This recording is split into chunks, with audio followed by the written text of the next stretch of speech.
Hey, everybody. What happened? Another Thursday came around. We're going to have another Carvers and Creators. What do you say? Unbelievable. Great. Why not? We're here. Carvers and Creators is a weekly demonstration and discussion with pumpkin carvers, sculptors, and multi-talented artists from around the world. First, we ask that you please give us a like and a follow on the platform you're watching us on. Let us know in the comments where you're watching from, and if you have any questions for the Carvers or our special guests. Let's meet the Carvers. Let's do it. Why not? First, he's an artist and sculptor from Boston, Massachusetts. He was a judge on season 3 of Outrageous Pumpkins on the Food Network. Paul Dever, welcome. Happy Thursday, everybody. Happy Thursday to you. We're definitely going to have to update this photo at the next Monsterpalooza, right? No, just Couple keep doing months. it. We'll update it, but I'll make sure I'm doing the same exact thing. You stabbing the pumpkin next to Yeah, exactly. We'll play like, you remember when you were a kid, there was the 2 photos side by side, like find the difference? Yeah. That's what we'll do. Yeah. That's what, yeah, we'll have something. Like I'll put my wedding ring on my middle finger or something crazy. There we go. There we go. Well, that's nuts. Next, he's a multimedia sculpture artist from Tucson, Arizona, and a finalist on Halloween Wars 2019 on the Food Network. Matt Harper, welcome. Hola. Hola, ¿qué tal? Me llamo Matt. Our returning guest tonight is an independent artist, sculptor, bust, and mask maker from Ontario, Canada. Please welcome the very talented Jason Hammond. Welcome. Oh, Back. He's smiling. Oh, wait. He's asleep. What's up, guys? Yeah. Just woken up. Bringing that Hammond energy that we Yeah, expect. that's what I'm talking about. Bringing the ham and cheese. He's dropping the Hammond, as they say. Oh. I don't know who says that, but All the ladies. Yeah. My name is Michael Mondragon. I'll be running the show, moderating comments, and chiming in from time to time. And breaking hearts along the way. Yes, you will. Look at that kid right there. Damn. Nasty. Oh, Nasty. Whew.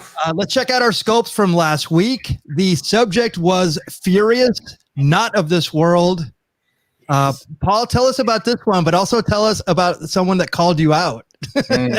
My lovely bride. Oh. Yeah, no, she's right. And I love when she calls me out on it. I have too much reference sitting on my desk. It's like if you go to a barbershop, you're eventually going to get a haircut. It's like I'm seeing what's in front of me and I'm kind of just gravitating towards it. And I had in the beginning of the sculpt, it was starting to look like an alien head that I have sitting on my desk because I was probably leaning towards it without even thinking. So then I tried to go kind of a Klingon thing, and then I made the ears too small, and then I just decided, who knows? Who knows? This guy's not from Earth. That's checked. I win. I got it. That's right. You're not going to find that guy on Earth. He's from a galaxy far, far away. Yes. Yeah, that looks great though. I The anatomy of it is tremendous. Like the actual wrinkles and everything are crazy. Yeah. Thanks, bud. To sculpt that into a what was that, a squash? Yeah. Yes. Butter Like, on squash. that's insane. Well, you got to remember the squash was from another planet. Oh, Right. I Okay. made it a little easier for So her. you just dialed it in, made it That's right. easier. I said, Put away you the know. stuff that wasn't daily. Yeah. Well, thank you, Jason. I appreciate that. Yeah. It was. love it too. I do like getting called out from time to time. So now, so in the next coming weeks, I am getting everything out of my vision, peripheral vision, same level of the house, everything, anything Just that I can choose. tearing down everything That's off it. every It's just wall. Just Right. a muted. Everything must go. It's a I'm liquidation. gonna spray paint everything black and just be in like a chasm of creativity. You got to start wearing black eyeliner and And growing horse your hair blinders. across your face. I am wearing eyeliner first of all. Okay. Okay. Well, stronger. Oh, see, You know. see now, Something darker. now I'm getting called out on my makeup. Perfect. Yep. Yep. I like it. You guys are keeping me in line. The life of an artist. Keeping you Yeah. honest. Awesome. And here's Matt's from last week. This bad ass dude. Those eyes look like they're glowing. Yeah. Okay, so that was I salvaged that MFer because of the eyes. So I had dug the eyes a little too deep, and I was like, "How the hell am I going to salvage this?" So I took a piece that fit in there and then cored out the center, but from the outside, so it was that lighter color. Yeah, the skin, the darker inside, and it kind of made them look like they were like glowing or angry or something. So that was one thing I liked about it. Reflective kind of. Yeah, it's like what you were showing earlier. We'll show it again, Jay. Is it's got just my regular? These are just my regular. Yeah. Wow, that's magical. That reminds me of the Tyrant, or was that what it was called, from Resident Evil? Oh yeah. It even had that one Star Wars bastard, like it was like at the end of Return of the Jedi, right before the very, and he's like, and they don't Darth have a nose. Vader. That's the one. That was a long way around to get to that, Matt. No, I couldn't remember the guys, and they're not him, but anyway, I was pulling from a lot of horrible childhood memories, and that's what came up. And I just didn't want to make it look static. So Jordu has like crazy ocean builds where he does all these like pipes and stuff, and so this is my dumb interpretation of like some space helmet, but it was fun to make. It's the wrinkles, like the way they're flowing without the nose, because sometimes you almost need a nose as a buffer for where do the wrinkles kind of meet up, right? Where does the muscle connect to? And you killed that. Like, I love the snarl. The whole thing's it's just dynamite. Thank you. Yeah, might be a top fiver for me here, Maddie. Oh, stop it! I hate that one. But that's how I know you. Don't say you hate it. I mean, okay, I strongly dislike it. And I'm glad it's not invited to my birthday party. See, you shouldn't say that you hate something that you made.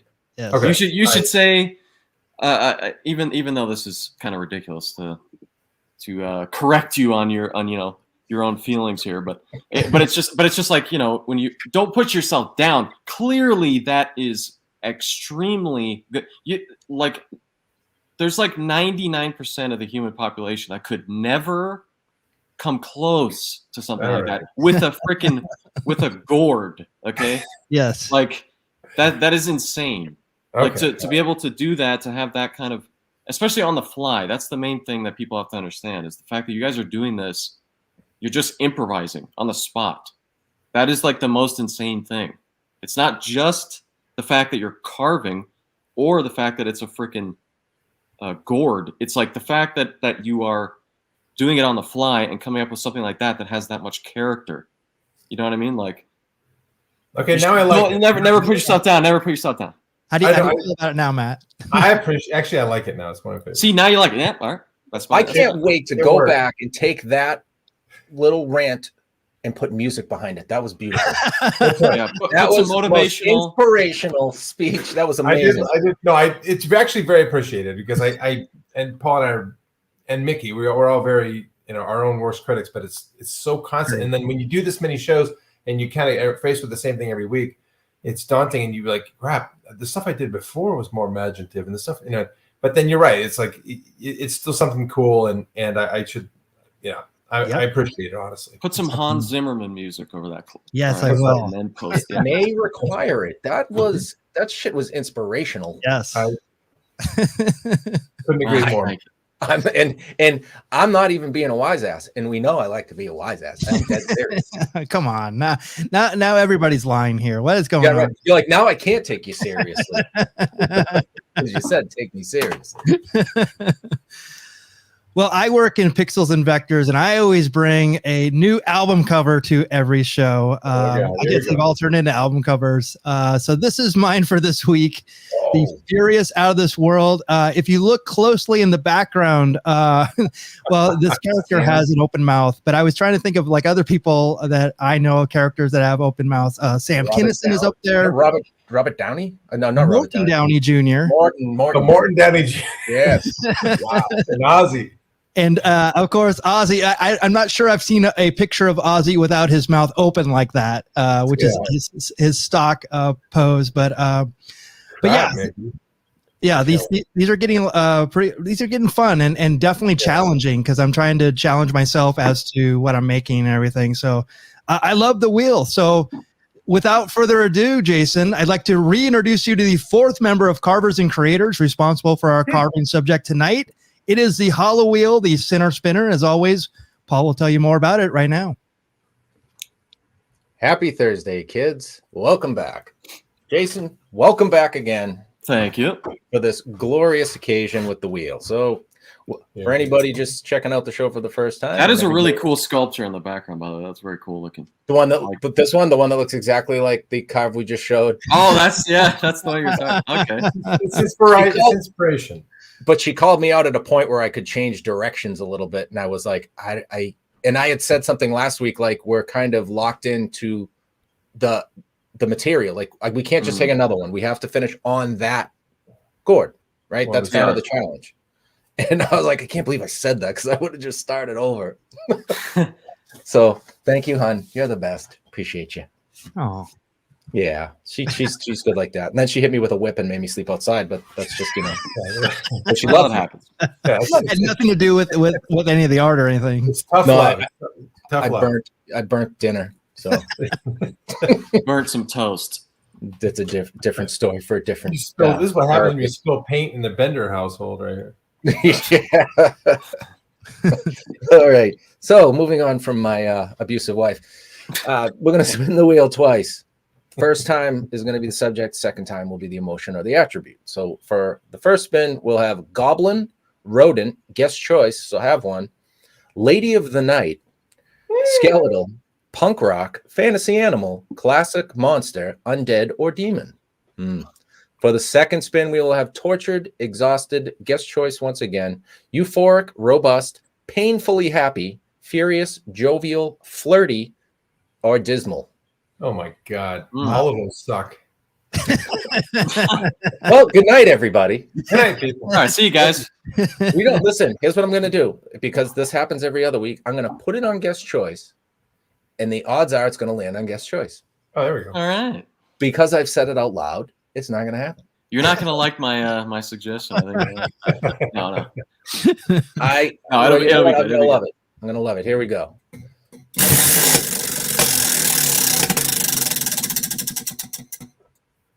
Undead. Ooh. Okay. Undead. Mm-hmm. Very nice. Well, here we go.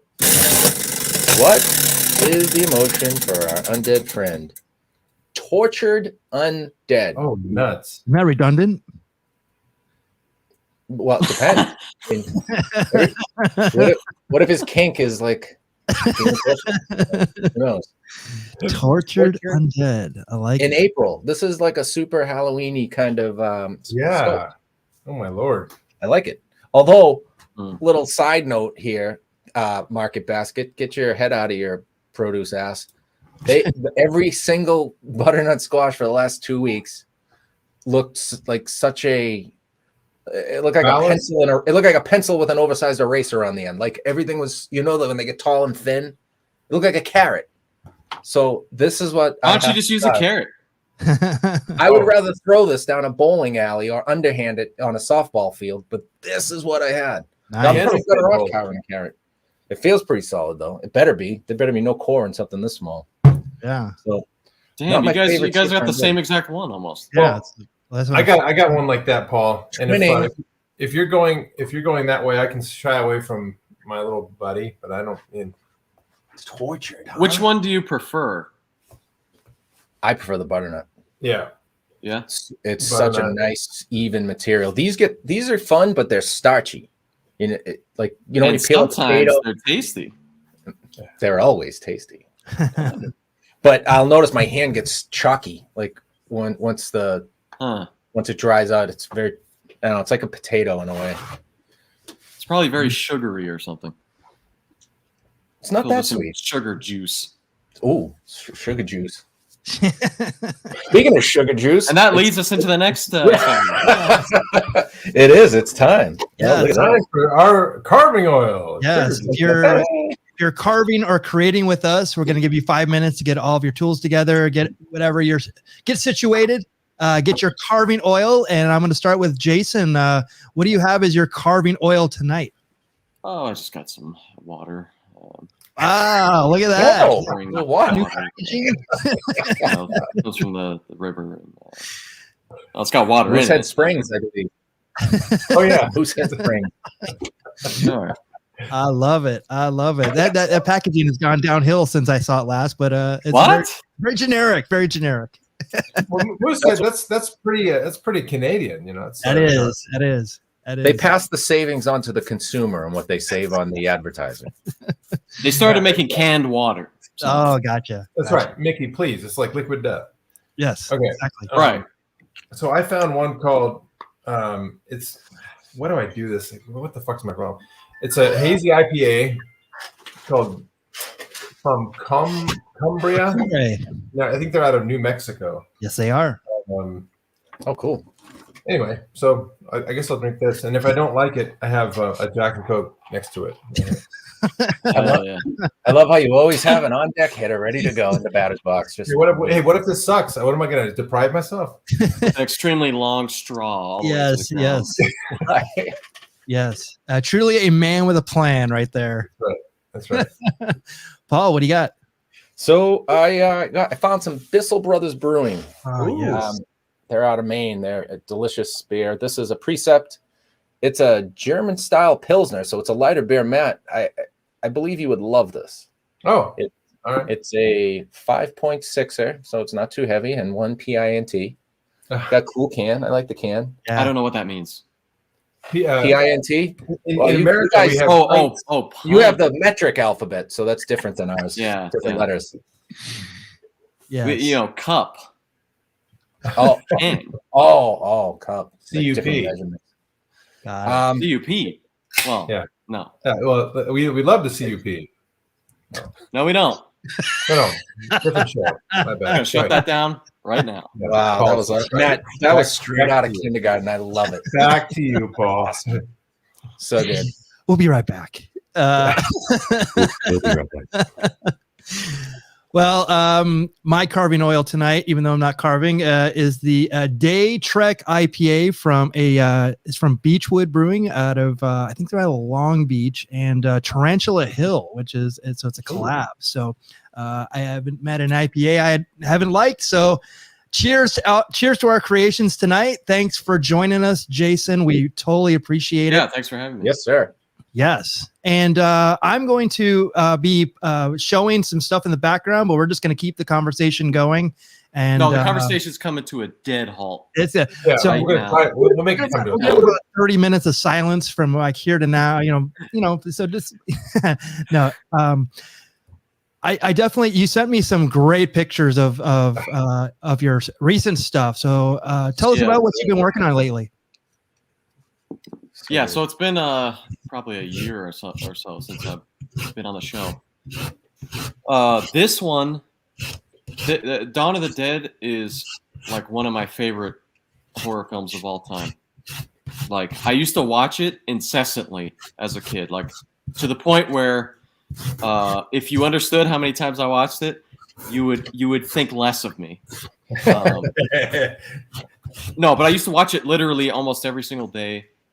So I thought that this one would be like a particularly cool portrait to sculpt. It would be like a challenge because of sort of how he's got his head tilted.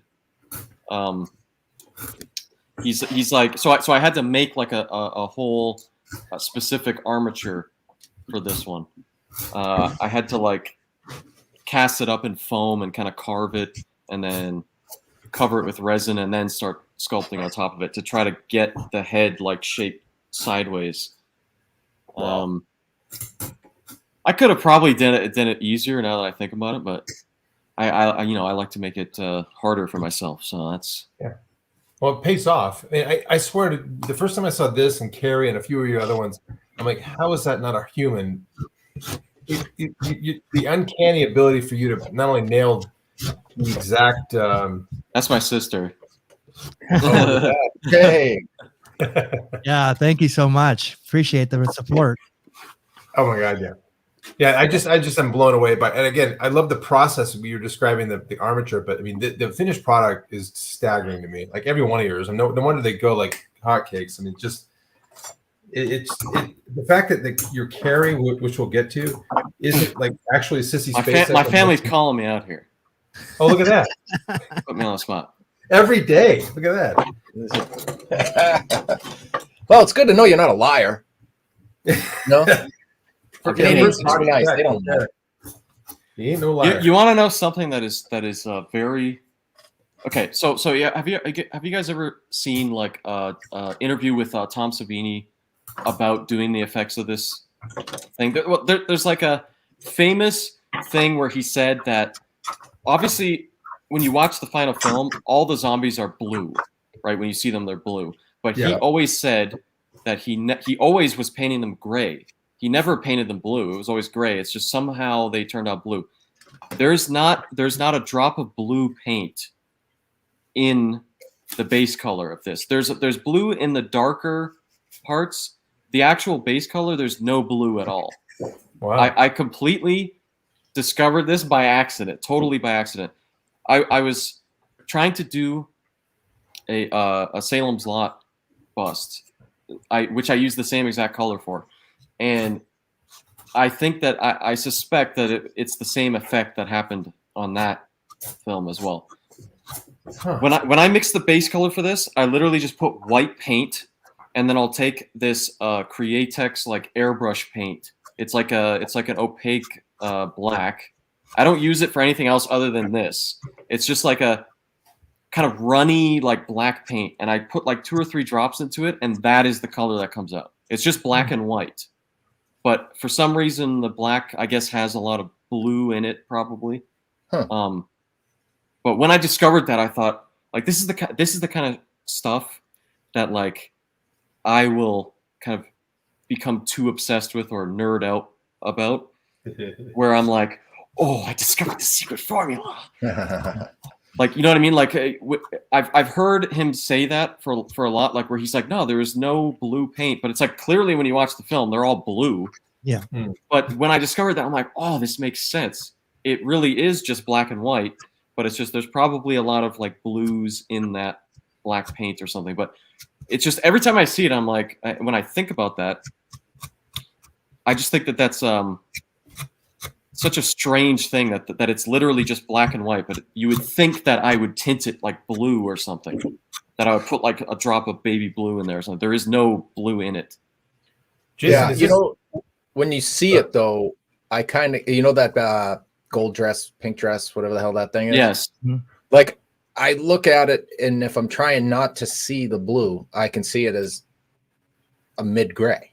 But I can take, I kind of take the blue out of it. But the moment you start talking about blue, your eyes kind of tint it.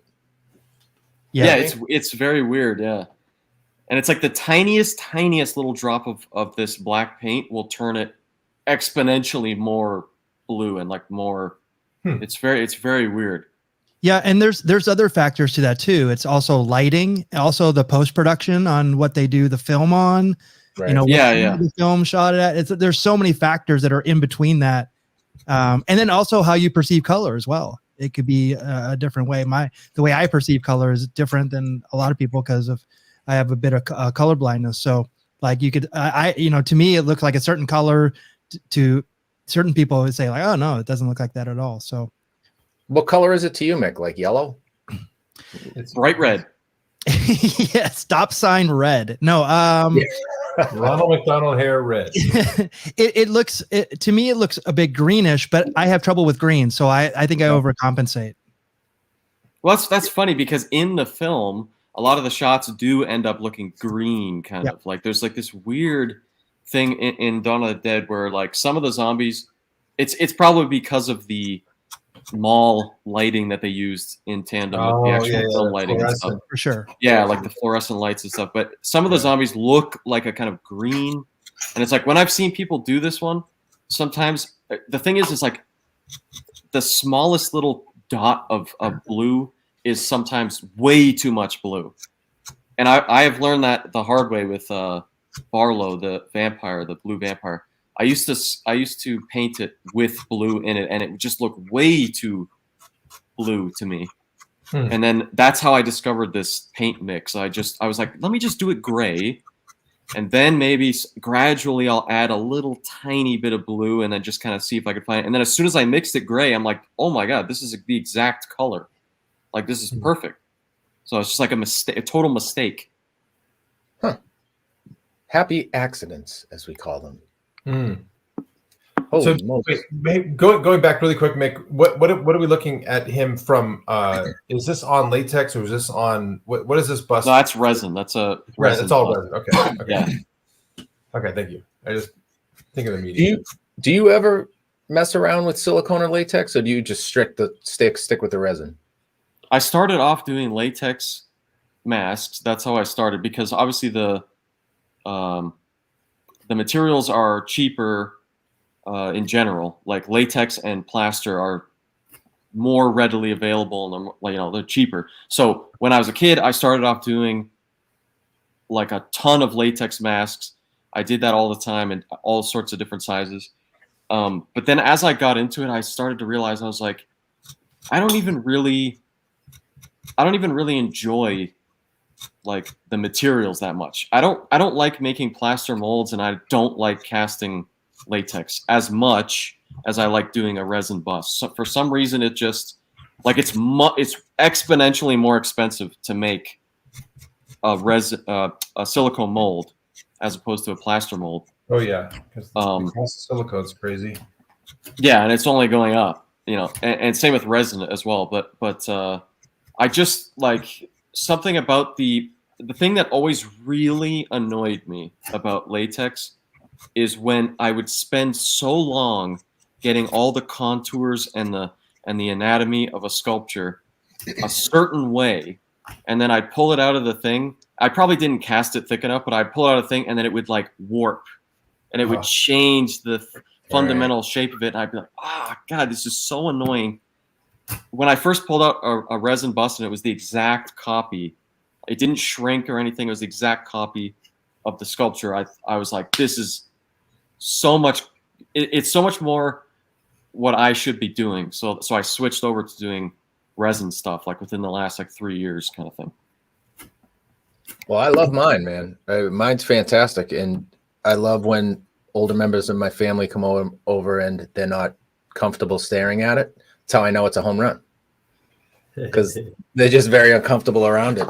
Or like when real small kids, when little kids come over and they just stop and stare for a little while. So perfect. Well, yeah. Well, you bought Paul bought one of mine, which I'm very thankful for. Reagan. The Exorcist one. He was a nightmare customer. Just absolutely horrible. Worst ever. No, but yeah, that one is one that when you see it sitting across the room, especially if it's slightly kind of low lighting, it can come across really strong because of the green eyes. That's like one of the main things.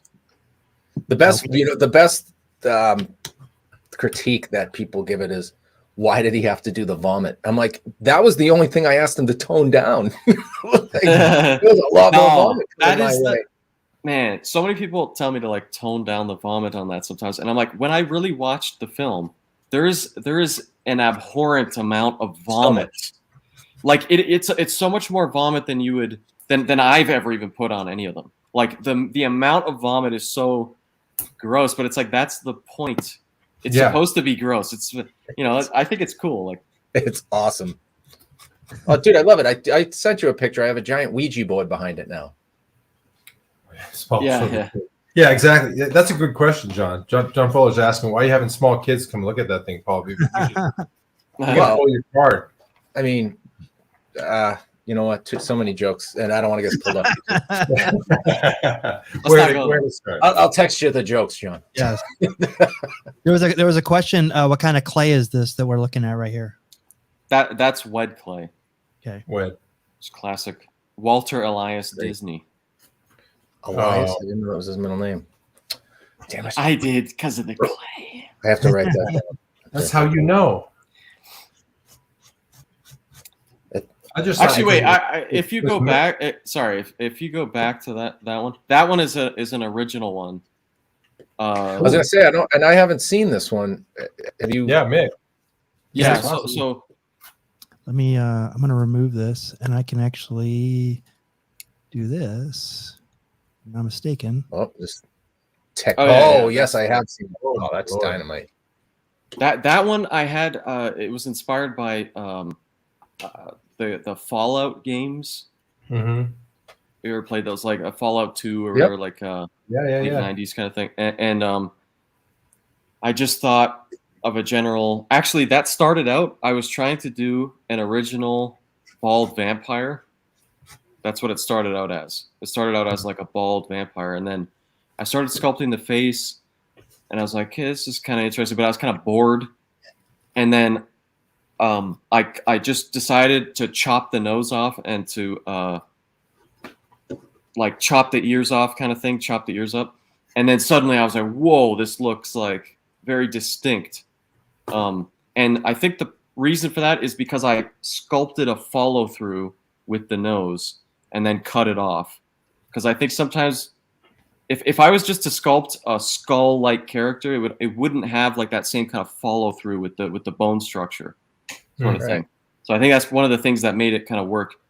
And he kind of looks unintentionally kind of similar to like a Lon Chaney, Fan of the Opera. Oh, totally. Yeah. There's a little bit of that in there. I see that. Yeah. Now that you mention it, I wouldn't have even pegged that. Now that you mention he's got that kind of the nose to mouth kind of that same. I won't act like him, but I can picture it. I want to see it, actually. I'll act like him after Prefer hours. Just on my own time. Thank you. I am my own person. Oh, sorry. It is dynamite. I love the eyes too, and you make the eyes, right? Yeah, the whole idea for the eyes was completely by accident. I had this like cheapo like 5-minute epoxy, 2-part 5-minute epoxy, and for whatever reason, something chemically happened with it where it just turned out like bright yellow like that. It was like it's supposed to be clear, and it just turned out like completely like bright yellow. I don't know what happened with it. And then I made some eyeballs that were supposed to be for the Evil Dead one, where it's got like white eyes. Mm-hmm. And it was like bright yellow in the center. And I was like, what the hell? It just looked interesting to me. And then I started thinking about like an irradiated character kind of thing. And then I stuck them in when I was sculpting it. And I thought that looked kind of cool on the like white background. But the main inspiration for that character was like Fallout games, especially with the armor. It's kind of a World War II like tank armor kind of thing. But then the other thing was like the first Resident Evil game, where it's like you see that bald zombie that kind of slowly turns around and looks at the camera. He's like white. He looks like he's like flaky and like, you know, pasty white. That was kind of like the idea, and I just sort of ran with it. The armor is the hardest thing to sculpt because I'm not used to sculpting shit like that. That's very like. So where do you start? Like when you have to go sculpt an armor. I mean, I know you've got a bevy of friends in the world that are really good at this thing, like Jordu, for instance. But where do you go for like advice or inspiration? Because we come to you guys for like expressions and stuff all the time. Where do you go for like you want to do armor or something out of your wheelhouse? Great question. I don't reference anybody like in particular. I don't ever reference, like, it's almost like when I start a sculpture, the door closes almost for trying to look at other people's stuff. I never look at anybody else's work when I'm doing something of my own. I never cross-reference my stuff with someone else's because I'm trying to do something that is my own thing, and it would disappoint me so much if I was to make something, and it doesn't matter if it was good or not. If I was to make something and it felt and looked like someone else's style, that would annoy the living shit out of me. I would think that it's a total failure. So it's like, regardless of whether or not it does, because clearly I'm inspired by like Jordu Shell. Obviously, that there's a lot of influence there, but I would never look at like his stuff directly. When it comes to armor, like I had no clue what the hell I was doing until I was like molding it, and even then I didn't know what the hell I was doing. I was just winging it basically. The main thing I was. Go ahead. Yes. Yeah. Well, the main thing I was trying to just make it symmetrical. That's it. So you casted the armor separate? No, it's all one. Oh, all right, thank God, because then that's just a whole different ball of wax. Like that's a lot. But even to cast that in silicone, and then you have to make the mother mold. I'm assuming you use some sort of a lightweight material for the mother mold. I try to make it as lightweight as possible. It never turns out lightweight. It's always extremely heavy because I have to stand there and rotocast the thing. That was my next question. Okay. It has to be. I mean, because that's a 1-to-1. That's a life size. Yeah, right. Yeah. That's gigantic. Yeah, it's huge. You must be jacked. He's ripped. That is some heavy lifting, especially roto flex cast. for us real quick. Can you just take your shirt off and flex? Yeah, can we get like maybe a well, tape no, that's an extra cost on the top of what you're paying me tonight here. Get your super chats in. Not only do his sculpts fly off the shelf, but his OnlyFans is very exclusive. But I also think approaching the armor the way you did actually helps because it looks more primitive. And it looks, like how you see like those army men or whatever. It has to be like kind of like primitive and not super intricate. But that actually adds to kind of like, hey, this maybe not a sophisticated species or whatever. So it actually works. I never thought that it wasn't elaborate or that you weren't good at it. It just looked like it was appropriate for what this character was. And you said WW2 stuff, so I mean that stuff was all very basic, like dyed out metal, very very straightforward. Versus like the modern warfare, like intricate, all the exoskeleton, exactly, right. The biometrics and all that. Yeah, the only thing I was thinking is just like a Sherman tank kind of thing, like very kind of bulky. Get some metal on that thing. Heavy. It looks heavy, is what it looks. Yes, exactly. Right. Like thick armor. Right. And I love that it's an original because I think last time we talked about that too, where we kind of dabbled in like what you were doing for your own stuff, because clearly you're talented enough to just have your own characters, and obviously you can, but you do gravitate to some of the classics because you can reproduce them identically. It's crazy how good you are at portraits. Well, thank you, but I am trying to move more into like original stuff because the thing is like for people that are making this kind of stuff, like original stuff doesn't sell obviously as easy as if I was to do a character that people already know. Like in general, people want kind of what they already know, sort of thing. It's not like that stuff still sells, but it's a consistency thing where I'm trying to obviously make money with it. So I like the challenge of doing a character, like Pennywise, where it's like people know what he looks like already. So the challenge, it's a totally different kind of challenge. I am trying to do more original stuff. This year I want to do like a handful of like original things. I have some specific ideas. But I do really love to do a character that people know really well and to try to do it in a really dynamic way. It's a very interesting thing to me. And you do it very, very well. It's some of the best. Like every time I scroll past one, I know it's yours because it's so well done.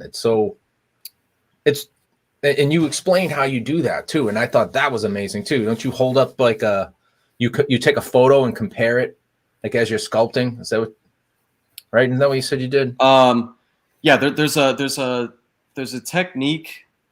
I took like a Jordu Shell portrait sculpture class like a while back. It was while I was sculpting the Max Schreck Nosferatu one, and there was a technique that he explained that like blew my mind. I was like, I didn't even think about doing this. What you do is you take a picture of the sculpture from about the same distance away with about the same kind of lens.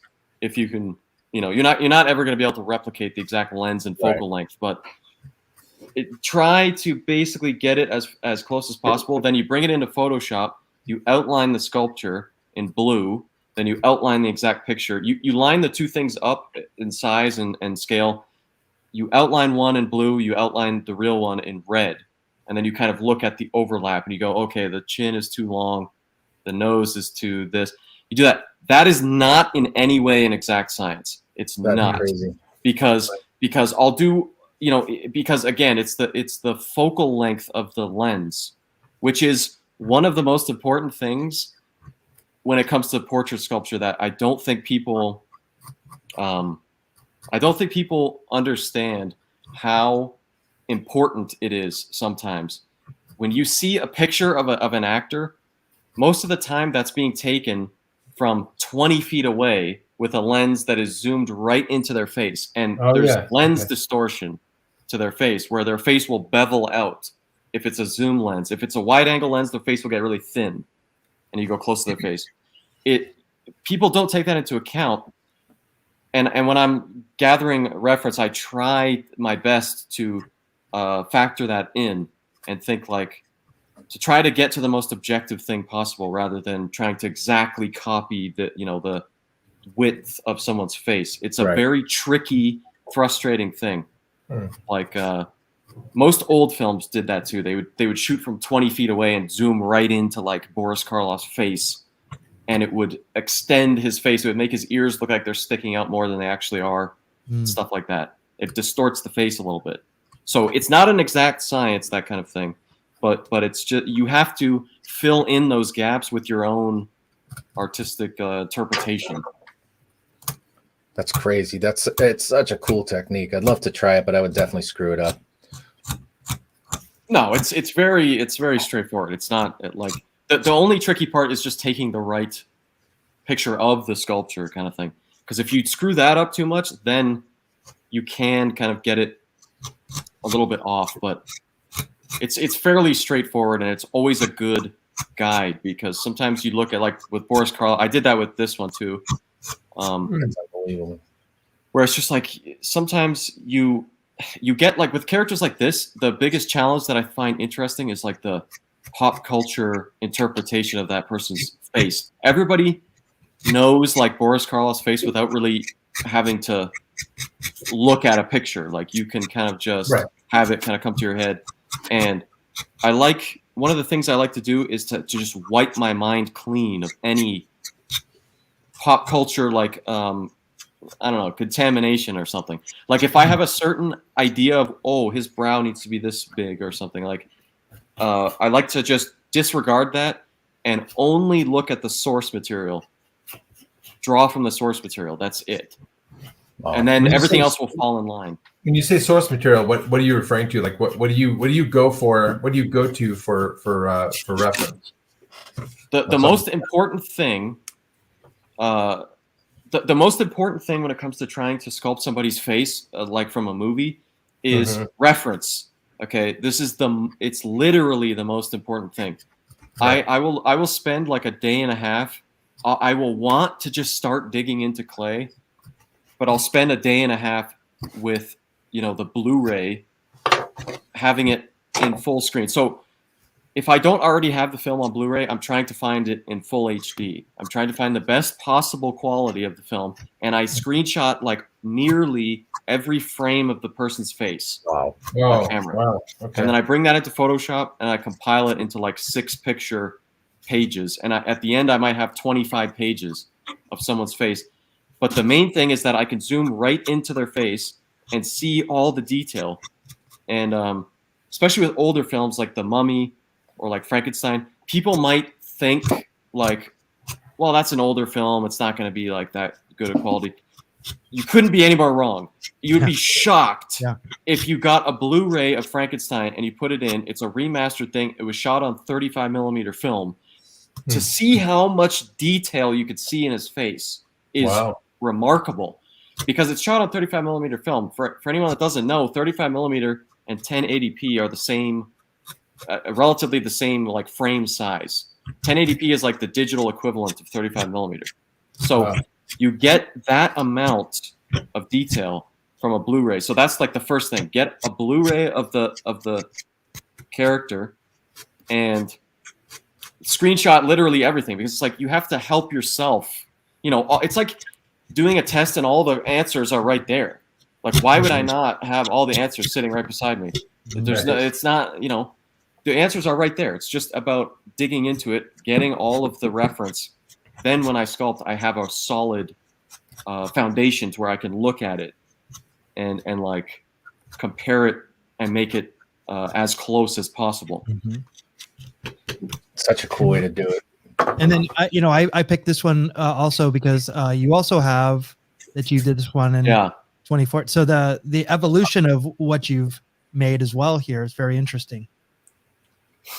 Yeah, you can see the fundamental like similarity. Yeah, sure. Like it's not a world of difference. It's more in the smaller things. Like really, when I'm looking at it right now, it's more kind of smaller things, just little, you know. And to me, it's like the tiniest little things pushing and pulling smaller things make the biggest difference. It's like when you start a sculpture, you're starting from broad strokes. You're just slapping the clay on the thing, and it's like big shapes. And then the more and more you get into the sculpture, the smaller and smaller the shapes are that you're working on. Right. And it's like when it comes to this stuff, like the smaller details the smaller the detail, it's almost the bigger the impact in terms of the forms. Like I'll do something where I'm just like looking at it for a little bit, and then I'll roll up a little tiny piece of clay and I'll just like put it on a certain part. I'm like, oh, that's it. It's like a little thing. It's like the smallest little thing can make a massive difference in terms of nuance of someone's face. So it's like, you could see the base there of the older one, and it's still right there. It's right there. The base is there, but it's just the refinement of it is more about the fact that I've done it much more frequently, to where I can do it in a more nuanced way. And you might not have noticed the differences if they weren't side by side like this. Like I look at the forehead and the brow, you know, and that's where a lot of the character comes out. The size of the mouth and the jaw, you know. Or even just looking at the under the bottom lip, I swear there's like it just all of a sudden makes him go from like a portrait to a human. He looks. That's what I think your stuff is so magical, because you get all those little tiny details so right, like in the way the skin folds. Anyway, it takes a lot of patience to do it again. That Mick in and of itself is a great thing to say. But to go back into what makes you go back in and do it again, just because of the time, and you want to try the challenge again. The main thing that makes me go back is because I know I could do it better. That's why. Exactly. When I finish one, there are some times where I finish one and it's completely done, and I look at it and I'm like, I should have just sat here longer and spent more time on that, because I know that I could do that better. That's where the disappointment can come in, where it's like a healthy self-criticism, where I finish something and I'm like, I don't really like it because I know that I could do it better, you know? Right. Like there's room for improvement there. And that is like the worst thing ever. Like I'll be disappointed for 3 days. I'll just be by myself disappointed that I did not do what I should have done, which happens frequently, where I look at something and I'm like, why? Like I should have just sat here. I know that could be better. And obviously they can all be better, because the reality is what we're doing here is absurd. We're pushing clay around, which is essentially mud, and we're trying to perfectly replicate someone's face. Like that is absurd. Yeah. You know? But fun. Absurdly fun. Yeah. Yeah, I love now, how many times have you ever finished a sculpt and been like, nailed it, you know? There's never any time where I'm looking at it and I'm like, looks great. Yeah. Like I never look at it in like a way where I'm like, I am so awesome. Yeah, I'm pretty cool. No, I like this one. Yeah. Yeah, no. There's every single one of them. The reality of this work is that it can always be improved because the reality is that it's not the person's head sitting in front of you. It can't be. I could have the actual guy. I could have Boris Karloff right now in the exact makeup sitting right here, and I would not get it exact. So it's not about getting it exact. Part of the point is the fact that it's part of the magic of it is the fact that it's obviously fake, because it's something that looks real but is obviously fake. That's the point. Like so you can't wipe that completely clean. Like the imperfection has to come into it at some level. How I look at it when I'm happy with something that I've done is I will be happy with this for the next 3 years. That's how I look at it. And then that's a resounding success. If I finish something and I'm like, yeah, no, this one I'll be happy with for the next 3 years. That's the highest success that I can have, to have it last that long. Because once the 3 years hit, I'm looking at it and I'm like, chances are I've already been looking at it and I'm like, I could do this better. I already know I know I could do this better. Yeah, that's another thing too of having it stare you in the face. That's actually great for artists to actually see that and have it be like, I could make this better and everything. A lot of artists don't even look at their old work, especially when you throw it in the trash because it rotted. Yeah, Nick, that's actually what, if you looked us up in the dictionary, that would be artists that don't get to look at their work. Yeah. Now, do you guys ever make molds of those? I screwed up and wasted some silicone, which was a pricey little experiment, but now I have a scanner, so I catalog them. And I have a 3D printer, but beep boop boop, need the time to learn how to use it. Actually, more importantly, I need to learn how to clean them up in like ZBrush or Blender or one of these programs, because it catches all of our little tool strokes. You know, but I think that gives it a certain character. Like, it's because when you think about, I mean, it's a gourd. You know what I mean?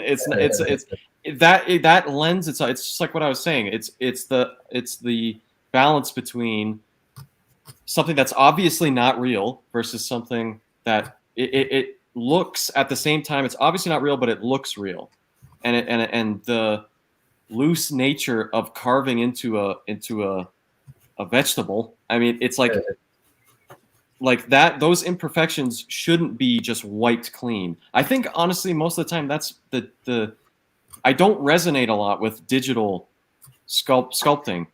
I don't dislike it, but it's just like I don't resonate with it like I would if I see somebody's clay sculpture. Tool mark. It's like the little imperfections are required. You can't. That is what is a part of it. It gives it character. Well, Jay, let me tell you something. You will love my scans because they are full of imperfections. If that's what you want to call a character, you're gonna love them, because I could see all of them and I just go yuck. I mean, and you know how like a scanner, and I have a mid-grade scanner. I don't have one of these super scanners. The way it reads the surface, it's almost more. It's rougher than it looks in person. It picks up some of the stuff that you're like, that's not really. So I need to. There's a couple of tricks I think I've been told I can learn. I just need to start reaching out and bothering those people that said they'd help me with the scanning software. Well, you just got to throw them a couple $100. Yeah. Checks in the mail. Money talks, baby. Yeah. Money. It's going to be drip payments, 5 cents each. It's a slow drip. Yeah. The money first goes to beer. Speaking of slow drip. Yeah. Nice segue, Mick. Oh shit. It's a fast drip. That is so good. So I want this. I mean, I want to be one of your top bidders. I don't think I'll ever, I know how fanatic your fans are, and I know how like insane they are when it comes to clicking the button that says they're buying this at the time you're selling it. So I don't think I have the ability in my, to ever actually acquire this one. But this one, to me, would be the one I want. And this would probably be the one that it gets my family to not come visit anymore either. Well, that's the main thing, you know. No, like, good and bad. Good and That bad. looks like a good replacement for a Christmas tree in the front window. Exactly. So this one is staring at me and like into my heart. This is phenomenal. This is an all-time favorite. But the way you did the eyes and the look on the face and clearly the blood is an after thing. But and if you ever go, please go to Jason's site, but because you can see all of the process of this. But it is just absolutely beautiful. It's like an absolute work of art to me. I look at this and say, well, this should be in a gallery. The way you've done, I'll stop gushing in 1 second. But when you have the blood in the different forms of dry and wet on there, and it's so much thought went into just the blood by itself, let alone the sculpt. It's just terrific. So I'll stop talking now and let you expand upon that. Well, before he does, can I just speaking for Matt, can you make this one in silicone for him so it's a little more? Yeah, I don't need it in silicone, quote unquote, but I'd have to use another site to sell that one. I can't use that to do that. I don't want to use that. I just want to see. I just want to enjoy it. You know. Wink, Awful, wink. awful. Yeah, well, this one I started thinking about like maybe at this point maybe like half a year ago, and I just was trying to think of pieces that I haven't really seen before, like people do that much, and this one checked all the boxes of like literally everything that I would look for to do a bust of, which is that the bust is like it captures a certain scene or a certain moment in the film. Yeah. It's a challenging portrait sculpture, which is like the main thing. It's something that not a lot of people have done. Like not a lot of people. I've not seen this. No. Been attempted by many people. Literally, maybe a handful of people have tried this character, and so that got me really excited to try to do this. And I loved the film, so I was just watching the film. And that influences the sculpture a lot because like watching the film a couple times in a row while sculpting it will just kind of bake that into the DNA of it in some intangible way that's kind of hard to explain. But this sculpture was pure excitement. Like I was so pumped while I was sculpting it, and I had no point where I was stopped dead in my tracks and like frustrated. There was no point where I was frustrated while I was sculpting this, which certain ones, it's just random for me. Like certain ones I'll think, oh, this is going to be relatively straightforward. It'll be a challenge, but it'll be relatively straightforward. And then it turns out it's like something where I'm looking at it and I'm like, God, what am I doing wrong here? But with this one, it was so natural, and I got it done in like about a week's time. Oh my God. And the sculpture, that is. And then I knew that later on, like pouring so the blood is not, I explained this in like one post on my Instagram. The blood is not like, it's not wet blood. It's the same resin that the head is cast out of. It's translucent resin. It's just that the head takes the exact shape of the detailing of the surface of the sculpture, so it doesn't look shiny. But when you mix it and then just pour it over something, it just hardens exactly as it looks. So it looks like I actually have one sitting here. Oh, he's got one. It doesn't look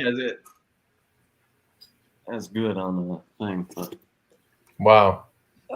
So gross. I love it. No. Look at them. That's nuts. That's full size, right, Jason? That's 1-to-1. Yeah, full size. And so the only reason I'm really small. That's what it is. I'm Okay, so tiny. you This is look actually about the 1/3 same scale. You look about the same size. I just have a really exceedingly small head. That's Now we know, folks. Unlike me, I'm an orange on a toothpick. So without the resin touching the texture of the surface of your mold, it has nothing to adhere to, and it keeps it shine. Basically, is what you're saying. yeah. That doesn't change the surface. Oh, That's crazy. Now, I'm sure that's just commonly known, but that seems like that's a lot of trial and error to get that result. Even the tint, because the resin dries super fast, so you got to know how much to tint that too to get it to even resemble blood. Yeah, so the tint of the resin is like the first step. When I'm preparing a mold, that's like the first thing I'll sort of fasten it together and stuff, and then I'll take a bucket, pour like about a gallon of resin in there, and then I'll tint it in like a big batch so that every small batch is the same color. But when it comes to this resin, if you were to cast this particular resin just A and B without any tint, it would be like it would look almost like 5-minute epoxy. Like it would look clear with like a lot of bubbles in it, kind of thing. It doesn't turn white. So other resin will turn white, and then you have to factor that in to the tint. This one, it's the resin is called color match. So you just tint it the exact color, and it will literally dry the exact color that you tinted it. That is nuts. Nuts. Hey, Mr. Schroeder. Oh, look at that guy. Luke. And I saw Christian, and Yeah. I see John. I want to get my romper room, the little looking glass thing. Jason, you bring out all of our fans and friends. Just, I mean, we gotta have you on like pretty much every week. Well, you gotta get that contract out. You gotta bring the big bucks. My lawyers are supposed to be calling you tomorrow, but you know. My lawyer's talking to your lawyers. Yes. And Yeah. My people. We have Dewey, Cheatham, and Howe. We can afford lawyers. Yes, our lawyers will be getting in touch with you. Our HR team is on it. HR, PR, EIEIO. And that's your pit bull chihuahua. That's doing That's it. right. He's part of the team. He doesn't like to be made fun of. By the way, I just found out. He's sleeping. Oh, these are so good. I know. So how's your water, hey, Jason? How's your water? Are you finished? Oh, look, he's drinking more water. You know, it's just clear spring, and Good, Yeah. good. you know, I might go to tap later. Whoa. So Hopefully, there's more up there, right? I mean, that's not the only one you got. yeah, this can, it's a digital effect. This can actually go straight down to the ground. It's just Nice. it's blue screen, so It's at the bottom. just a prop. It's all an illusion, guys. It's like Doug Henning used to say. Right, Mickey? That's right. Exactly. One of Canada's greatest magicians, Doug Henning. Probably the only one. Easily the only one. Jim Carrey's from there, but he's not a magician. Yeah, he's a very famous musician. Oh, music. Everyone's drunk. Holy shit. Yes, we've officially gone off the rails. I don't know. I haven't. I'm enjoying this for a change. There's a first. David, thank you. I know, huh? Probably a last too. I never do this. Uh-oh. The damn German. The ship is sinking with me. That's what No. it's going down. No way, the man. Last episode, we're getting banned. That's right. Dude, Three stripes. It's not that the ship is sinking. We're in a submarine, man. Mm. The Beatles were in a submarine. If you jingle the keys and take us off track, we'll go down that rabbit hole for sure. Oh So. hell yeah! Oh look, a butterfly. That's our motto. This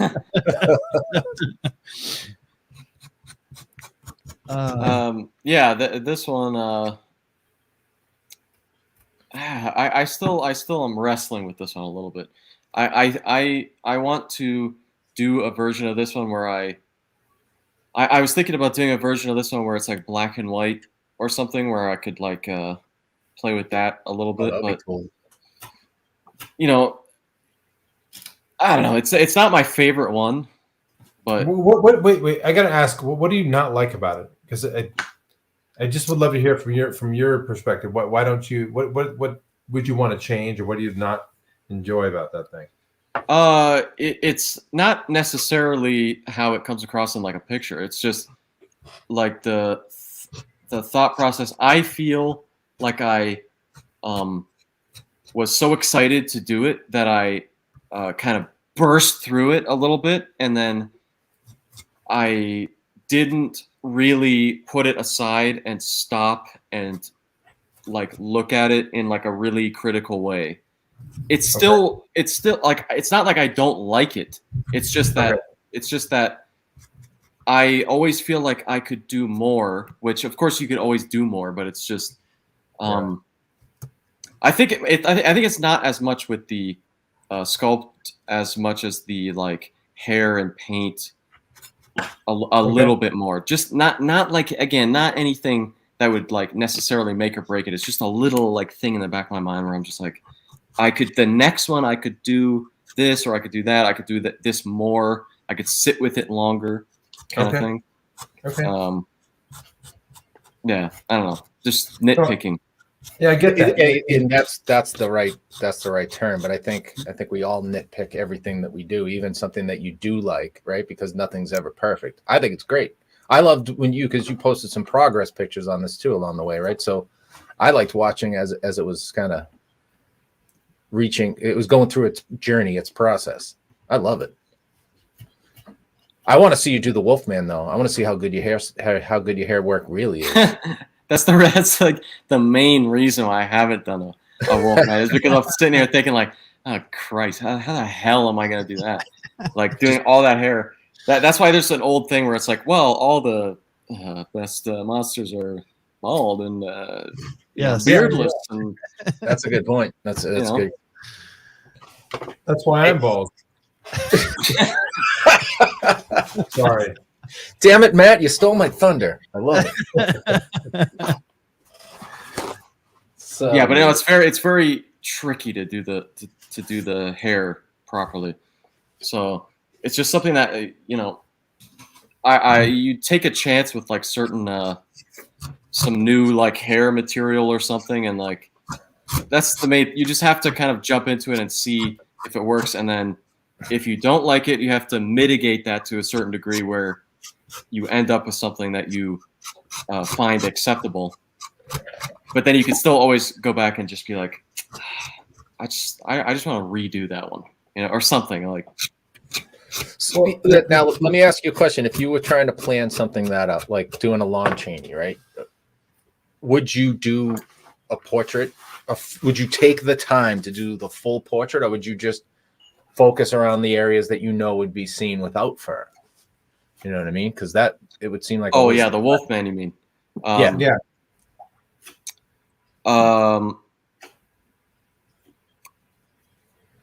See, I'm not even that organized. Like I just would jump into it, and whatever I see of the Wolfman, like whatever I interpret as being under the fur, that's what I would sculpt.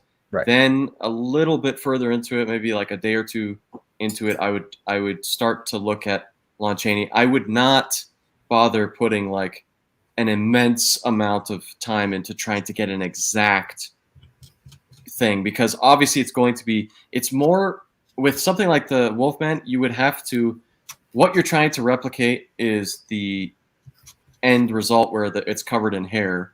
Right. So it's like the forms, the broader forms are more important than trying to like sort of get real tight in it and like try to do the exact likeness.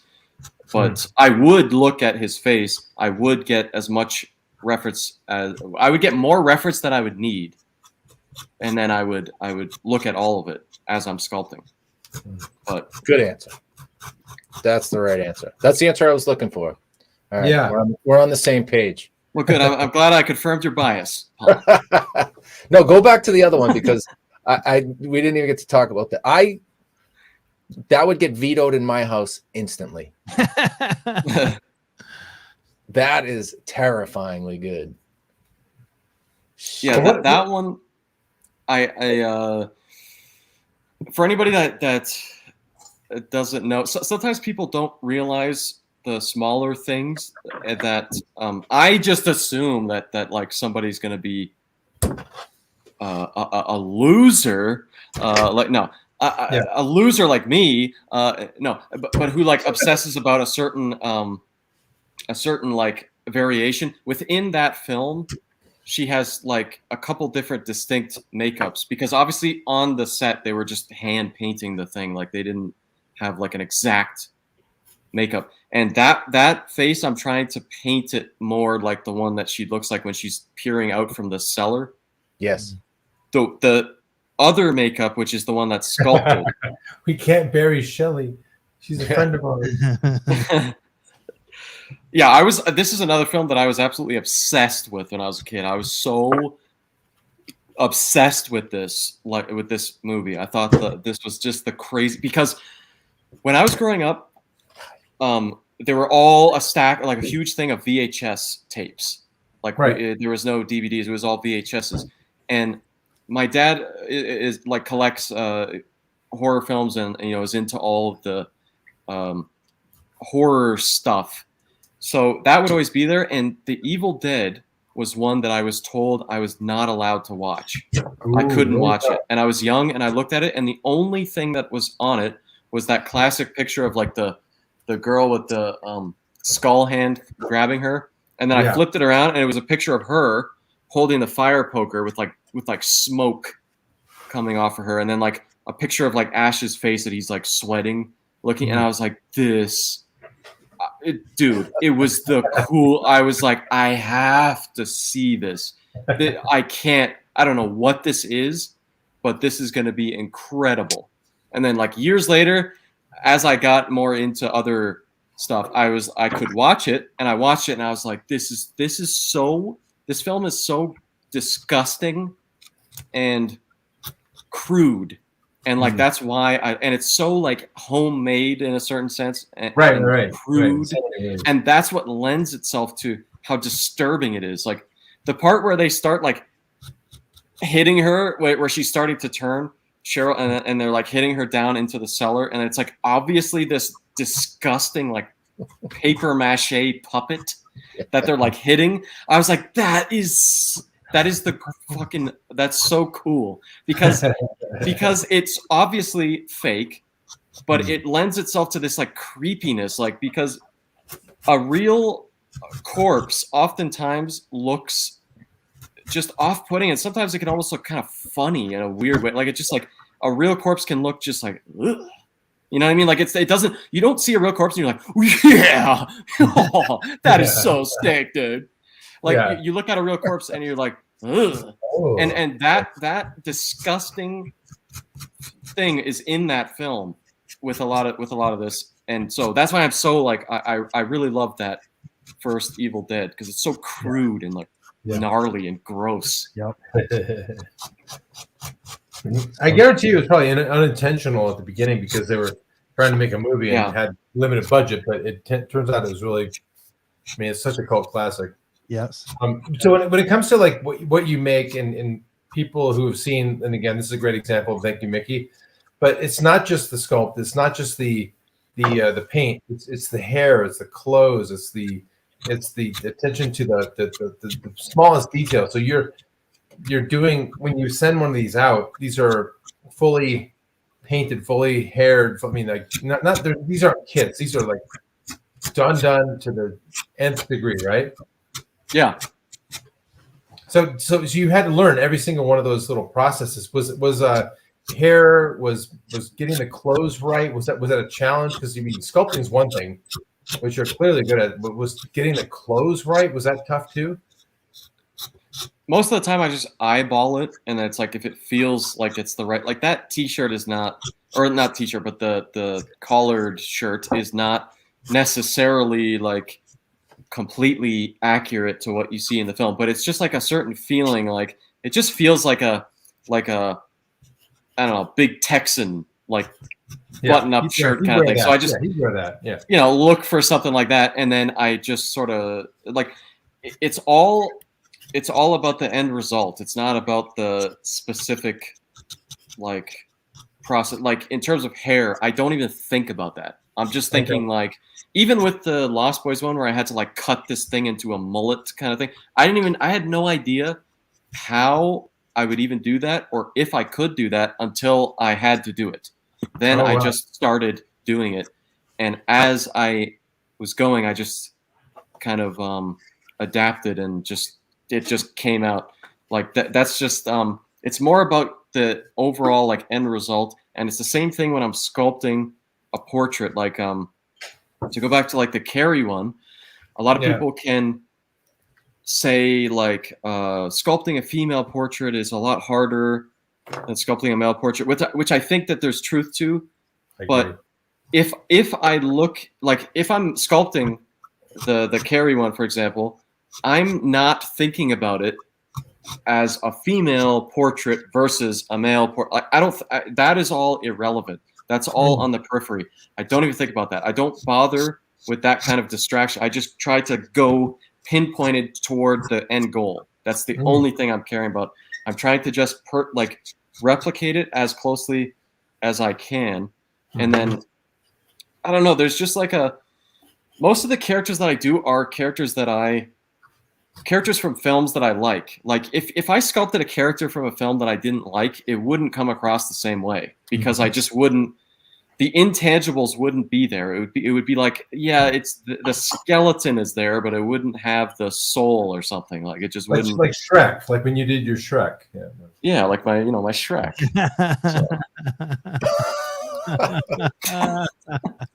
I was looking down when you said that, and I was like, I don't remember him doing Shrek. I did an ultra realistic Shrek. Yeah, that's amazing. Covered in blood. Sold to the MoMA. It's amazing. This one. Oh my god. This one you have to show. I want to see. Oh this yeah. one. Well, the Barlow one I have here. Just on top of being amazing, the eyes. It's just like the film. Wow. They look lit. Yeah. It looks like they're lit up. Yeah, this is another one that would get a veto in my house because I just put it out the window, staring out the window. The reflective eyes are insane. It's nuts. So good. It doesn't come across if I take it with a good camera for some reason. It just doesn't come across. But when you see it on like this, the eyes really. I think most of the time when somebody buys one of these, like they don't even know half the time that the eyes are like reflective. And then somebody that bought one time was like, "Oh, I was like walking through the room and I turned the light off and he was like taken back by the eyes like reflecting at him." But yeah, Yeah, right. Be grateful. So good. Yeah. Yeah, but see, when you see it there like that, you can't see. You can't tell. Yeah. Wow. And this is another one that had a progression as well. Yeah. Oh yeah. Well, there are versions of that go way farther back. Like I want to say 2008 or something was like the first time I was in like grade 8 or grade 9. I was trying to sculpt like a 1/6 scale version of his head like a bunch of times because I just thought he looked so interesting and weird, but like in a natural way. Like he has such a weird look, but he's obviously not. He doesn't have prosthetics all over his face or something. He doesn't have eyebrows. Yeah. Well, it's like no, he does actually have eyebrows. If you zoom into, he does actually have eyebrows. I put flocking fiber like on the eyebrows, and then I'll dab it with the paint so that sort of covers it. But his portrait is like one that is captivating to me. The film itself is like, it's good. It's not necessarily the greatest thing ever, but it's good. But the portrait of him in that makeup is so cool to me. It just looks so cool. So I was always like fascinated by that. And one thing that I realized, see on the left, I didn't take into account his age when this was shot. He was like 80 years old. He was like 78 years old when they shot this. Like he was an old man. And then when you look on the right, like that is a part of what gives it a certain character. I also think another thing that people do that I've seen is they sculpt his eyes too big, because his eyes are so resounding and so they take your attention, that you think that his eyes are huge, but his eyes really aren't big. They're actually slightly small. It's just that the contact lens that they used for it is this reflective thing. And he has sort of googly eyes too, which I try to put in, like when I set the eyes in it, I'm trying to make them slightly googly. It just gives it like this weird kind of reptilian quality. Mm-hmm. I like that. That's a good word, the reptilian quality. Yeah, it ain't human, that's for sure. Looking at you. Look at me! Wow. No, but yeah, like he always reminded me of like a dinosaur or something. Like, I don't know, something about his the makeup. Something is like kind of lizard, or like it's just, I don't know. It's hard to describe. That's why I like it so much. It's a weird face. Mm-hmm. He's still alive now, right? Okay. Oh yeah, he looks exactly like that, and he's sleeping in a coffin right now. Good. Okay. So good for him. In Phoenix, Arizona, right around the corner from the house, man. Oh, there you go. Don't open the window at night. oh, he's right behind you. Oh, Yeah. It was a cat. yeah. Whoa. Nice. Oh. Now here's your classic one, right? This is the one. Is this the one that really started it all for you when you were selling? Because of all these fans of this genre. I like how you censored yourself there. you didn't dive into the fans of the cool stuff. Genre. I was going to say genre, but I don't think that's genre. Yeah, sort of. I mean, I like years ago, like when I was doing latex masks, like my sister told me, like, you should do Goosebumps mask, because like we grew up watching this, and I was like, yeah, maybe, I don't know. I was more thinking of doing like classic monsters, Frankenstein, Nosferatu, you know, all the classic stuff. So I ended up doing that, and then I ended up finding out real quick that this sculpt is exceedingly challenging. It's challenging. It's oftentimes the ones that people go, oh, that's easy. Yeah, right. Oh. You know, those are the ones that are really hard, like Chatterer from like Hellraiser, or ones that you would think like, oh, that's just a ball of clay with teeth or something. Like those are oftentimes the ones that are really hard. And this one has so much dynamic to it. It's another one that has sort of like this kind of reptilian sort of quality to it. The design is great. It's a Stefaniak Studios design from Etobicoke, Ontario. Sort of, well, I think it's Scarborough actually, but sort of close to me. But they did this show called Goosebumps, and that was like one of the first things that when I was a kid, I was obsessed. I thought this was the coolest thing I'd ever seen. It was so cool because the episode is this girl who's being bullied, and she goes into like this mask store, and she is trying to get back at her bullies on Halloween. And so she turns real vicious, and then she puts the mask on, and then it sticks to her face. And then she finds the bullies and then scares them, and then realizes that the mask can't come off her face. It's like glue. Wow. It's stuck to her face. And I watched that so many times. I thought that was the coolest thing ever. And yeah, it's a very challenging. That's one where I look at it and I still I still think I could do that. I could do it better in like maybe a year or so. Do you think that one is? I mean, I looked at the one on 2021, that version on the right. Do you think that one's better than the one that they put on the actual show? Because no, I do not. Okay. No. I mean, you're wrong. Self-replicating and all, but, wrong. Still, I mean, I think it's Wrong again. Just as good or better than the one you had on the show, honestly. No. Amazing. Well, I don't know. The one in the show has it's such a weird sculpture that this one. It's a very when I see people and this is something also that I was going to talk about is like I see people doing their own versions of like this, but they won't reference the show. They'll look at mine and reference that. Oh, and I look at that and I'm thinking that's so wrong. You can't do that. And it's not because I'm like, you get off my turf. Like it's not like one of those things. It's like mine is one removed from the source material. Why would you reference something that's already removed from the source material? You're not going to. You're going to make the same mistakes that I made. And one of the things that's very easy to make a mistake on with this one is you look at it. See, you could see it in the one on the left. See the base of it, how like there's these weird divots that kind of come into the neck. Mm-hmm. Yeah. Those, when I realized, have human anatomy. It has trapezius muscles. It has collarbones. When you look at the one on the left, it doesn't have any trapezius or collarbone or anything. It's just a mass. It's just a blob that just has arbitrary things. And when I see people try to do this one, that's what I notice. I notice that they don't put the anatomy into it. And that's what I tried to do on this one, the one on the right.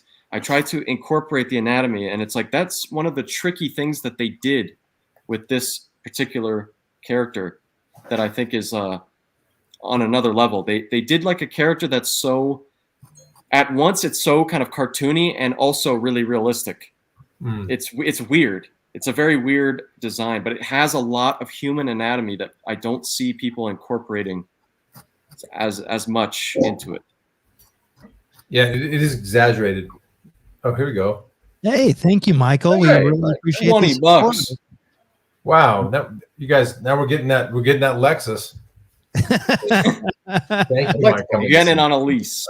Yes. Yeah, it's gonna be a lease, but yes. The more money we get, we can get one of Jason's. We can get in on Jason's. We can pool our money. We may not get it, but we at least have the money for that. Thank you so much, Michael. Appreciate it. Matt. We'll get Matt that latex carry he's so been wanting. Exactly. Well, guys, we say this is the fastest 90 minutes on the internet. I still have stuff I want to show of Jason's, but I actually want to give our carvers show what they're doing. So, Matt, I'm going to start with you this time. Okay. All right. So I went the route of Paul. I went the route of Paul and went with the kabocha squash. So I wanted to go. So I got like a guy who's he's a tortured undead. So he's got a little hair, so that'll get built in. But the torture part is like his mouth is sewed up. Nice. So he can't eat brains or anything he wants. So he's a little bit upset about it. And so I'm gonna have kind of like a furrowed brow. He's like he can't eat. But it'll come together. But he's kind of, if you can see that. Oh yeah. Yeah, it looks good. He reminds me of the shrunken head guy in Beetlejuice. Oh, totally. Yeah. He's got that same little. Yeah, exactly. I wanted his eyes to be big so that you can see some expression, like of actual, like he's upset and he's trying to like pull his mouth open, but he can't because of these little sewed up parts. But we'll see what happens. Very cool. Very cool. Well done, sir. Yeah, Paul. Yeah, I'm taking it slow on this one because I was trying to look down and not in front of me, left or right, to look at anything that could have screwed me up and made me think of something. Blinders on. Right. So I'm kind of sticking with just simple anatomy for now. You know, I gotta pull this in a little more, but working on kind of getting the profile. When you work with these kabocha squashes, because we're turning them up on their side, you kind of have that. You can really start digging in a profile. So super yeah. cool. I'm going to develop it slow, and because there's so much material, I'll probably remove a lot of this to try and make it look like an actual skull and really sell the emaciated look of it. I don't know how it will be tortured. Maybe it'll be like just a glass of beer just out of reach or something. Knife in its head. Right. I'll carve another squash that's just like chirping in his ear the whole time, and he's just like, "Shut up, Stop it! Stop it! please stop talking." Awesome. That would be But fun. yeah, that's where I'm at. Very cool. Very cool. I want to definitely go through some of Jason. I mean, this is super cool. That one's a crazy transformation. Wow, that's Yeah. amazing. That's insane. Yeah. So yeah, the one on the left, like usually I don't like to say like I don't like to like try to put my own work down kind of thing, but that one I really did fucking I hate that one. The one. Oh, you said the H word. You said not to say the H word. I did. I'm doing it right now. Okay. I got another H word for you. Hypocrite. Oh, Heck. Oh, Henry Fonda. Yeah, that one on the right. I don't know.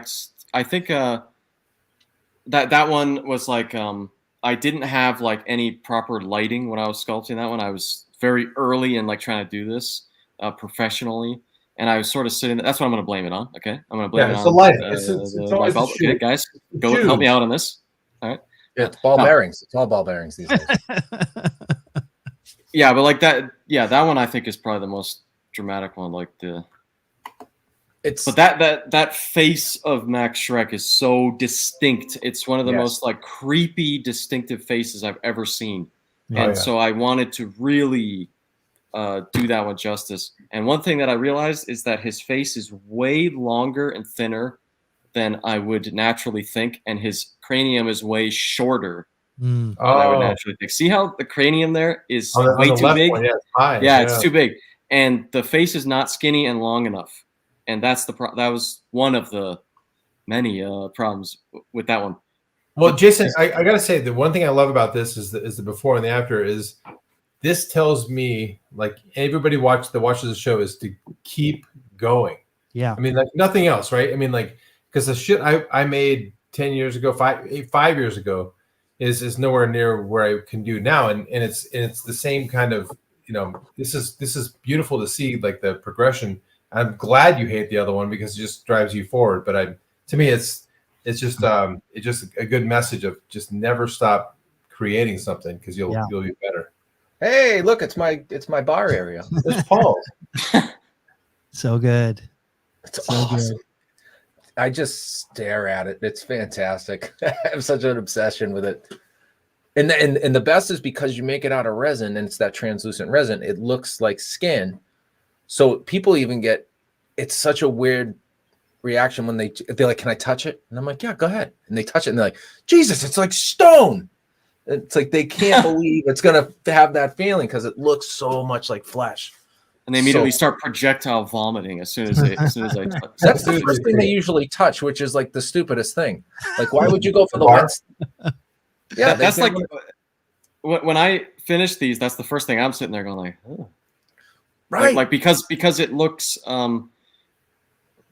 wet. That's like the main thing. It's the same thing with the carry, like the blood on the carry. It's the same exact thing. This one though, I add like a powder. It's like a thickener powder that makes it look chunkier, kind of, and it just a little tiny bit, and it looks like it has more. Like you can see it more like on the shirt, like where it looks kind of chunky, sort of thing. Yeah. But this one was another one that was relatively swift, the sculpture of it. I didn't have any like issues with it, but give it like 2 years or something, I'll look back and I'll be like, I could do that so much better. The next one, I'll do it a lot better. The next one.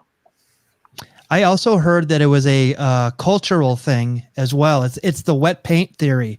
Like I heard this a long time ago, so it may not apply now, but like Americans would always touch something that's wet, and it says, and it's they want to. And the way I figured it, I wanted to see if it was still wet, and so like I think it's a cultural thing that other cultures don't do that. They don't touch the thing that's supposed to be wet, which is very interesting. But Jason must be like an honorary American then, because he said he likes to touch the wet stuff. So that's it. It's he's an American at heart. Right. Totally. Now, would you touch this wet? I don't know. Well, that was not as Sometimes on those ones I'll put like more, like I'll do it more like the Carry one, where it's like that one is actually not resin blood. That one is just fake blood with epoxy like mixed into it, and so it has the same kind of sheen, but it's not the same like resin blood sort of thing, where it looks like really shiny. It looks slightly more kind of gruesome, but like that. Oh, I hate that one. Get that one off the screen. Okay. There you go. Oh, That's a Absolutely. pretty So you got cool the- thing to have there. Yeah, this was fantastic. Yeah, that one. A customer, she had bought that pinhead, and then she took it to a convention, obviously where she could meet Doug Bradley. And the first thing when I saw that, I immediately started going like, oh yeah. The ear, okay, that's good. Okay. Yeah. Like I immediately, I was like, okay, is it right? Like I immediately was thinking like, okay, the head size, because that was literally, that sculpture is the hardest one I've ever done. The pinhead, hands down, the hardest one I've ever done. That pinhead, it's so unbelievably hard to sculpt his face because here's the other thing, which is the thing I was bringing up before, the focal length of the lenses that they use. Almost every shot of him is shot from like 30 feet away, and they're zoomed right into his face. So it bellows out his face, and it's just weird things where every picture, this is the problem. Every picture that you see of him looks iconic and distinct, but they all look completely different. Almost every picture of him in that makeup looks different. I'm like, this is a set picture. It looks totally different than the one that in the film, the screenshot in the film. It's hard to collectively bring that together into a sculpture. Like it was so hard. That one was so hard. That one I was like, oh man, I was. There were points where I had the head pretty much done, and I was like, you know what? I'm just gonna tear this whole thing apart, and I'm gonna redo it. Completely. Wow. Well, you nailed it. Good thing. Yeah, Good thing you did that. See, it all works out in the end. Yes. Yes, the hair of my teeth. Oh. Well, if you want to see more of Jason's work, go to his Instagram. Anywhere else we could see your work, or even how do you work out? Getting some of your work as well. Well, work out, just do some squats and jumping jacks. Is that how? Lots of roto. He does roto twists. No, I have like a YouTube channel under the same name, Hammond Skull, but I don't post as often because it's hard to sort of make long form videos and do this by myself at the same time. So there are long form videos where I do like paint tutorials and stuff, but other than the Instagram, there's really nothing else. That's basically the Instagram. And if somebody wants to fanatically try and get on your year-long waiting list for, busts, how would one do that? They wouldn't. There's no waiting list. I just post when I make each week. I'll make certain pieces. At the end of the week, I'll post them up, and if they go, then they just go, and then the next week I'll do the same thing. So I don't take in orders. But I know you put them up at a certain time, and it's basically like throwing meat to wolves, right? So how does somebody win it? Does they have to be the first one to contact you through your DMs, or what goes on?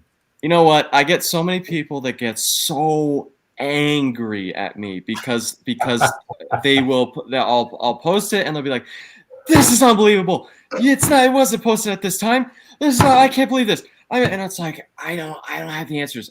The site that I use is Etsy. It's not for dropping posts, but that's what I got. Okay. You know what I mean? I don't know. I posted the answer. I post it at the same time. I try to post it at 9 p.m.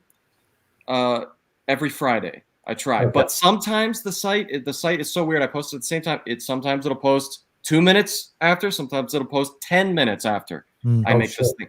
So it's just it's not up to me. And then it is what it is. So the first one who gets it, it's like first come first serve. That's how I sell stuff. So Friday night, tomorrow night. Yeah. At 9 o'clock, you're gonna put a couple. You're gonna drop them, as they say, as the kids say.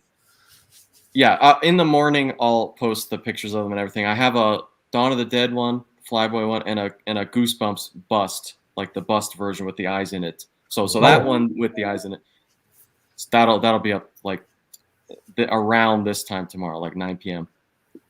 Okay, I know we're over time, but how do you decide which ones to post? I mean, how to build and then post? I mean, how do you decide? It's a process of stress and equal parts stress and fun.